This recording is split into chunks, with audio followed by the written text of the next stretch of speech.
Hola de nuevo. Estamos compartiendo con vosotros las experiencias misioneras pasadas en Ecuador y nos situamos ahora en Chone, una ciudad que da nombre también a una banda, la Banda de los Choneros, que es una banda delictiva, quizá la más conocida que actúa en Ecuador. ¿Por qué les digo esto de la Banda de los Choneros? Pues porque hoy me gustaría compartir con vosotros una experiencia con un joven que pertenecía a una banda y el Señor pues de alguna forma entró en su vida. Les pongo en situación. Nosotras, las hermanas, tenemos círculos de formación con jóvenes, con chicas, y algunas de ellas pues vivían en las zonas marginales de Chone, en los barrios, allí se llaman zonas rojas, ¿sí? Porque ni siquiera la policía muchas veces se atreve a entrar, pues no hay ley. Una de las jóvenes que venía al grupo, que formaba parte del grupo juvenil del Hogar de la Madre, nos había comentado que tenía un hermano, ya no vivía en la casa, era hermano solo de padre y que él formaba parte de una banda, era sicario. Un sicario es una persona que mata a sueldo, ¿no? Sin conocer ni siquiera a quien mata, le dan la foto, le dan los datos, a veces por una cantidad minimísima de dinero está dispuesto a matar. Entonces nos había dicho que su hermano era sicario y que trabajaba, entre comillas, en una banda de allí. No eran la de los Choneros, eran otra banda. Unos días antes de lo que voy a comentar, ella nos había dicho que su hermano había llegado a la casa para esconderse de otra banda que le querían matar. Así que nada, el domingo tuvimos el círculo de formación y cuando acabamos, las jóvenes siempre se quedaban un rato con nosotras, pues cantando, rezando el rosario, jugando, y se hizo tarde. Allí en Ecuador a las 6:30 ya oscurece y a las 7 es plena noche, está oscuro, oscuro. Entonces, bueno, como se hizo de noche, nos daba miedo que se fuera sola a esa zona y las hermanas le dijimos que la íbamos a llevar nosotras en la camioneta.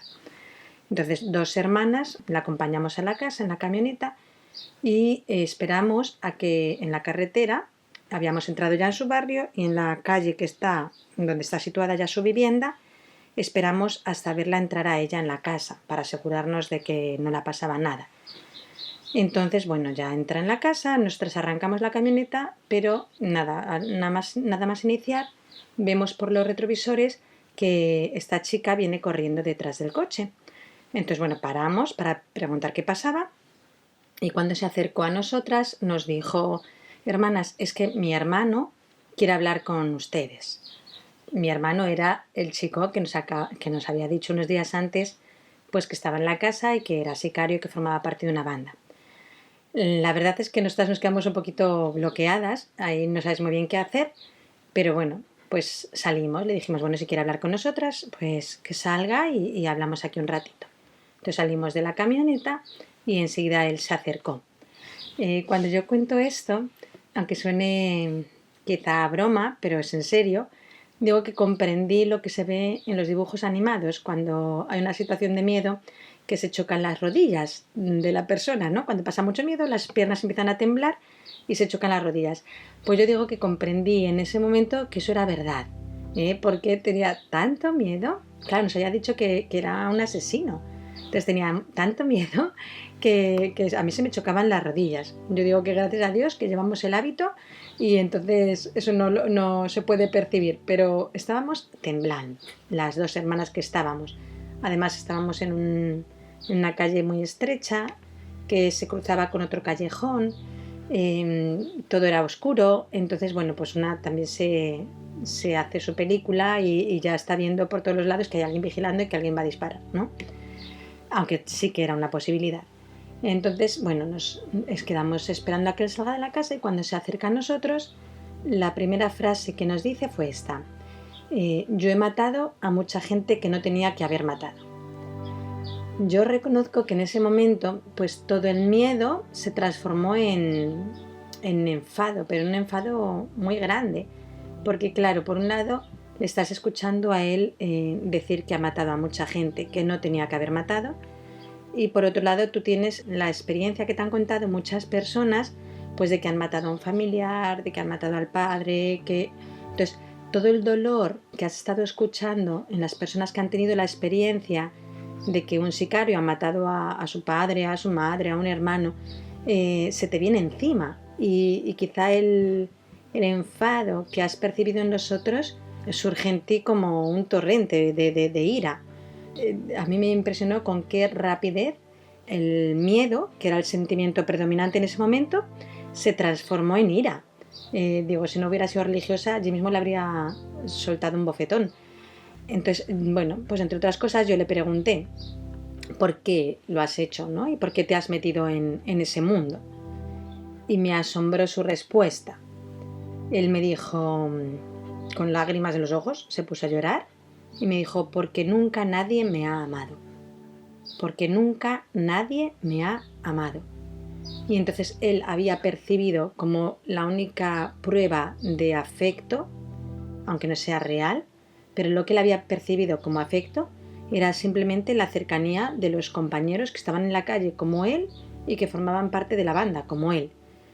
Esto siempre se me ha quedado muy clavado en el corazón y me ha ayudado mucho a no juzgar cuando me he encontrado con otras personas que están también viviendo en ese mundo del sicariato y de la violencia. Y no podemos juzgar porque no sabemos cómo la persona ha acabado ahí. Es muy fácil decir, bueno, por el tema del dinero, por el tema de las drogas.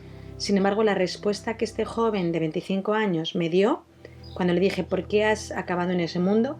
No me dijo, hermana, por drogas o hermana por dinero. No, él se ve que lo había sopesado y que lo había reflexionado. Su respuesta fue inmediata, fue porque nunca nadie me ha amado. Me contó cómo su madre desde pequeño les abandonó y cómo se creció en la calle y creció con este entorno. Vuelvo a decir lo asombroso que es cómo la persona humana puede pasar de un sentimiento a otro casi de manera inmediata. Yo pasé del miedo a la ira y en este momento pasé inmediatamente también de la ira a la compasión, ¿sí? A una compasión pues, que te pone el Señor y en la que descubres cómo el hombre, cuando no es amado, pues pierde su propia humanidad. Al haber sido creados por Dios, que es amor, y al haber sido creados para amar y para ser amados, cuando la persona no es amada, pierde lo esencial de su ser como persona. Y entonces va endureciéndose y va rebajándose y no es correcto ontológicamente, pero yo diría que casi va dejando de ser persona, ¿sí? Pierde lo más propio para lo que ha sido creada, para amar y para ser amada. Por eso no es de extrañar que cuando una persona experimenta y no recibe el amor para el que ha sido creado, se endurece y es capaz pues, de ser peor que los animales, como vemos muchas veces, ¿sí?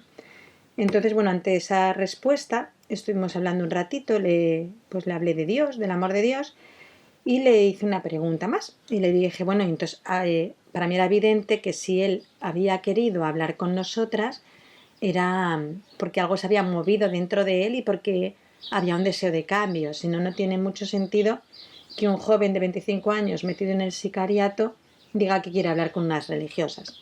Entonces yo le dije, bueno, ¿y ahora por qué quieres dar un cambio? Imagino yo, porque es lo que te ha hecho desear cambiar. Y también me impresionó su respuesta y me dijo, porque me he enamorado. ¿Eh? Entonces, esta respuesta como completó de alguna forma la reflexión anterior.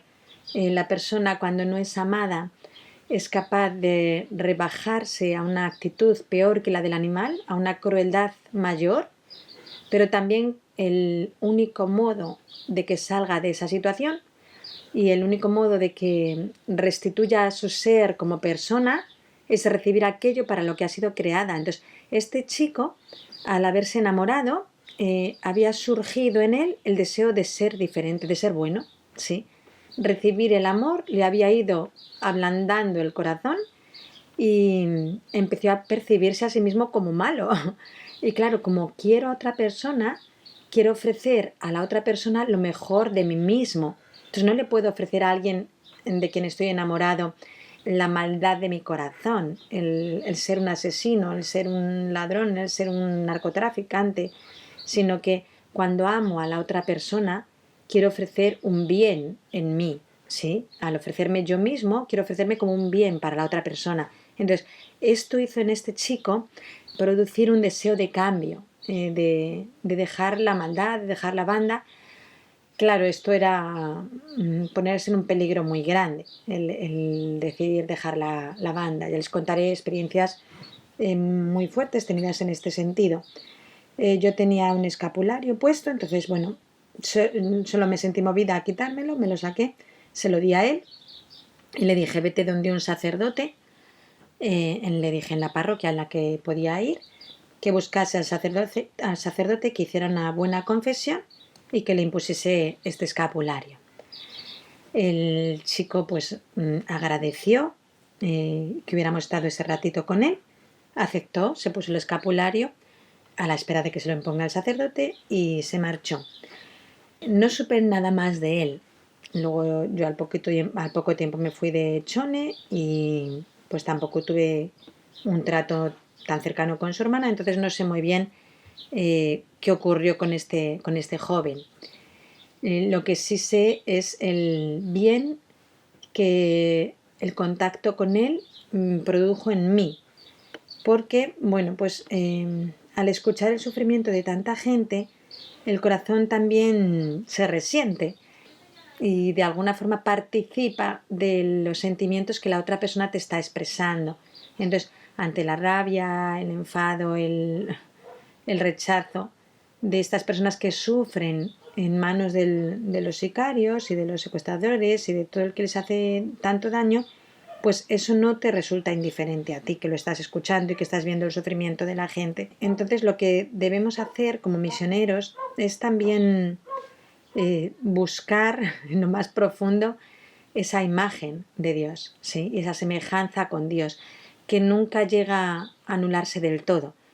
Ciertamente puede haber sido desfigurada esa imagen, puede haber sido manchada, puede parecer que ya es imposible descubrirla, pero la imagen de Dios no llega a borrarse, ¿sí? Hemos sido creados a imagen y semejanza de Dios y ante el hombre metido de lleno en la maldad, pues la única respuesta es con amor buscar descubrir dónde está esa imagen, ¿sí? Y a través del amor el ayudar a la persona a recobrar lo que es realmente a los ojos de Dios, ¿sí? A su hijo muy amado. El juicio normalmente no consigue mucho y la dureza de decir eres malo, esto es lo que has hecho, tampoco consigue mucho. Ciertamente no le vas a aplaudir, el pecado no hay que aplaudirlo, el pecado hay que denunciarlo, ¿sí? Y hay que decirle a la persona esto es grave, esto está mal y esto se tiene que corregir. Pero tiene que percibir al verse amado que tiene la esperanza de cambio. Si solo hay una acusación, la persona puede llegar a tener conciencia de su pecado y de su maldad, pero no tener la esperanza de poder curarse de esa maldad o de poder vencer esa maldad. Entonces, acompañando a la denuncia del pecado, tiene que ir el amor que produzca la esperanza de cambio, de decir, eso que tú has hecho no es lo que tú eres mucho más que lo que has hecho y el Señor espera mucho más de ti, para que con él, al percibir que otros tienen esperanza en su cambio, él pueda también tenerla y pueda luchar por cambiar. Pues nada, recemos por tantos jóvenes que están metidos en este mundo, mucho más de los que creemos, para que el Señor pueda tocar sus corazones y ayudarles a salir de ahí. Dios les bendiga.